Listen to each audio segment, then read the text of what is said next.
सिपाहियों, तैयार हो जाओ। हम कल सुबह रवाना हो रहे हैं। कहाँ भाई? उन ज़मीनों पर जहाँ हमारी किस्मत का फैसला होगा तुर्गुत।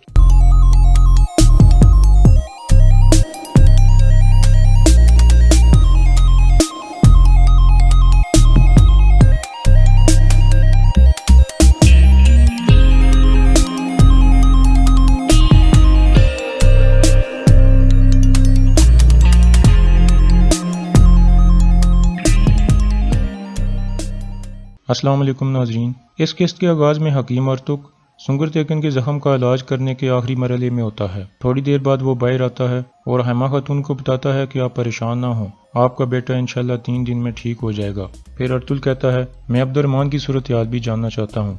हकीम अर्तुक कहता है, ठीक है, आप मेरे साथ चलो। दूसरी तरफ सलजान और हलीमा दुआन के पास पहुंचती हैं। सलजान कहती है, मुझे तुमसे एक मदद चाहिए। फिर वो दुआन को उस बूढ़ी औरत का पूरा वाक़या सुनाती है जो कबीले के बाहर मुर्दा हालत में मिली थी। सलजान कहती है, उन्होंने बूढ़ी औरत को मारकर मेरा कड़ा उठा लिया था और अब मुझे डरा रहे हैं। अगर मुझे वो कड़ा मिल जाए तो मैं साबित कर सकूंगी कि वो कातिल हैं और मुझे लगता है कि वो कड़ा आयतुल उनके खेमे में है। दुआन कहता है, लेकिन इसमें मैं क्या कर सकता हूँ। फिर हलीमा बोलती है, हम चाहती हैं कि तुम बानो जिजिक से बात करो क्योंकि बानो जिजिक आयतुल उनकी महफूज है और उस खेमे में आती जाती रहती है। दूसरी तरफ अर्तुल और हकीम अर्तुक अब्दुर्रहमान के पास पहुंचते हैं। अब्दुर्रहमान अभी तक बेहोशी की हालत में था।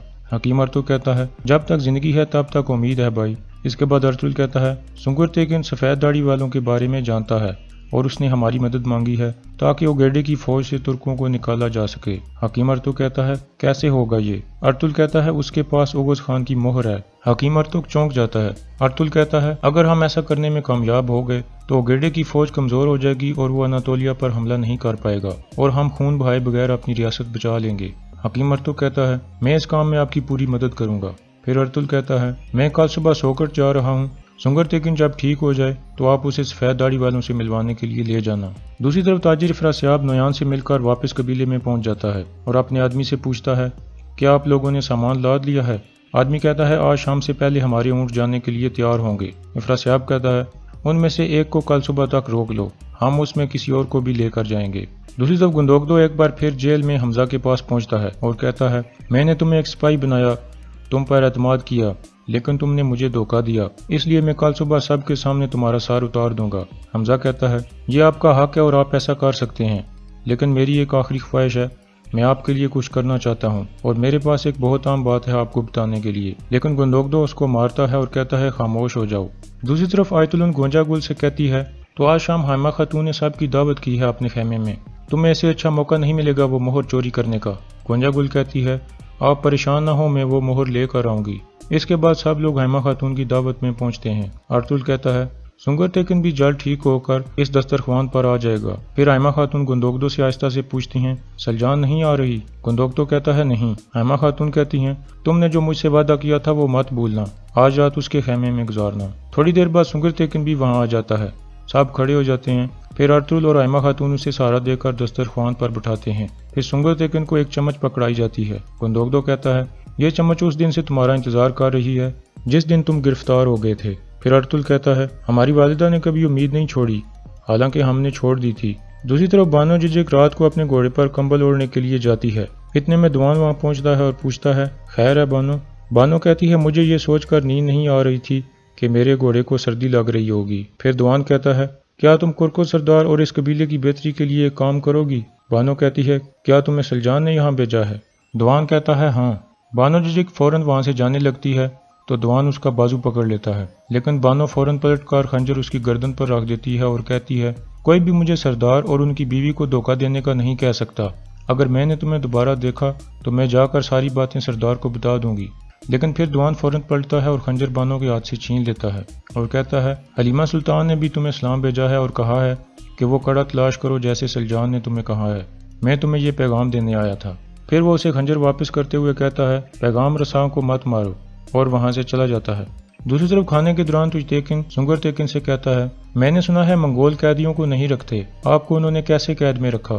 सुंगर तेकिन कहता है, क्योंकि मैं घोड़ों के मामले में बहुत अच्छा था اور اتنے سالوں سے میں چنگیز خان اور اس کے خاندان کے گھوڑوں کی دیکھ بھال کر رہا تھا۔ تیکن کہتا ہے بس اتنا ہی؟ سنگر تیکن کہتا ہے نہیں، اتنا ہی نہیں، بلکہ اگر ان گھوڑوں کو کوئی ذرا سا بھی نقصان پہنچا دیتا تو انہوں نے مجھے مار دینا تھا۔ دوسری طرف ارطل کے ساتھی اور ڈیلی دا امیر عبد الرحمن کی خیریت معلوم کرنے کے لیے جاتے ہیں۔ اتنے میں ارطل بھی وہاں پہنچتا ہے۔ ڈیلی دا امیر کہتا ہے انشاءاللہ عبد الرحمن ایک دن ضرور آنکھیں کھولے گا، یہ بچہ ترلی آج سے میری امانت ہے، اللہ کی مدد سے میں اسے عبد الرحمن جیسا بہادر سپاہی بناؤں گا۔ پھر ارطل اپنے سپاہیوں سے مخاطب ہوتا ہے سپاہیوں تیار ہو جاؤ، ہم کل صبح روانہ ہو رہے ہیں کہاں بھائی؟ ان زمینوں پر جہاں ہماری قسمت کا فیصلہ ہوگا ترگت۔ دوسری طرف تاجر افراسیاب سلجان کے خیمے کے باہر پہنچتا ہے اور اس کو آواز دیتا ہے۔ سلجان باہر آ کر پوچھتی ہے خیر ہے؟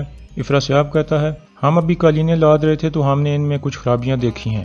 سلجان کہتی ہے ٹھیک ہے تم جاؤ، میں بھی وہاں آتی ہوں۔ اتنے میں گندوگدو بھی سلجان کے خیمے کی طرف جا رہا ہوتا ہے تو گونجا گل اسے پیچھے سے آواز دے کر روک لیتی ہے اور اسے باتوں میں لگا کر دوسری طرف لے جاتی ہے۔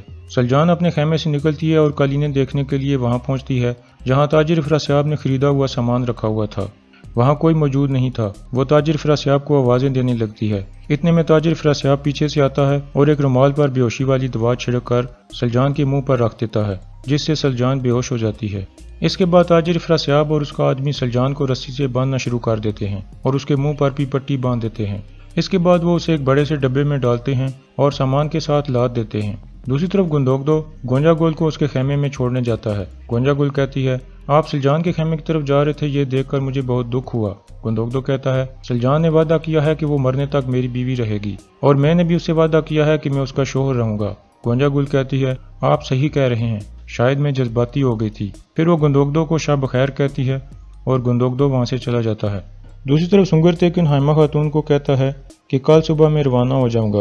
حائمہ خاتون کہتی ہیں اس حالت میں تم کہاں جاؤ گے؟ ابھی تو تم آئے ہو۔ سنگر تیکن کہتا ہے مجھے جانا ہوگا والدہ۔ حائمہ خاتون کہتی ہیں کیا تم بھی ارطل کی طرح مجھے کچھ نہیں بتاؤ گے؟ سنگر تیکن کہتا ہے ان رازوں میں بہت درد ہے والدہ، اس لیے بہتر ہے آپ یہ راز نہ جانیں کیونکہ اس کے بعد آپ زیادہ بے چین ہو جائیں گی۔ حائمہ خاتون کہتی ہیں ٹھیک ہے، آپ تم کچھ آرام کر لو۔ اتنے میں ارطل وہاں پہنچتا ہے اور کہتا ہے مجھے اجازت دیجیے والدہ، انشاءاللہ میں اچھی خبر کے ساتھ واپس لوٹوں گا۔ حائمہ خاتون اسے دعائیں دیتی ہیں اور کہتی ہیں تیز جاؤ اور تیز آؤ۔ ارطل کہتا ہے آپ یہ جان لیں کہ ہمارا راستہ آگ اور پیار کا راستہ ہے اور ہم وہ غلام ہیں جو اس راستے پر چلنا چاہتے ہیں۔ اس کے بعد وہ والدہ کو اللہ حافظ کہہ کر چلا جاتا ہے۔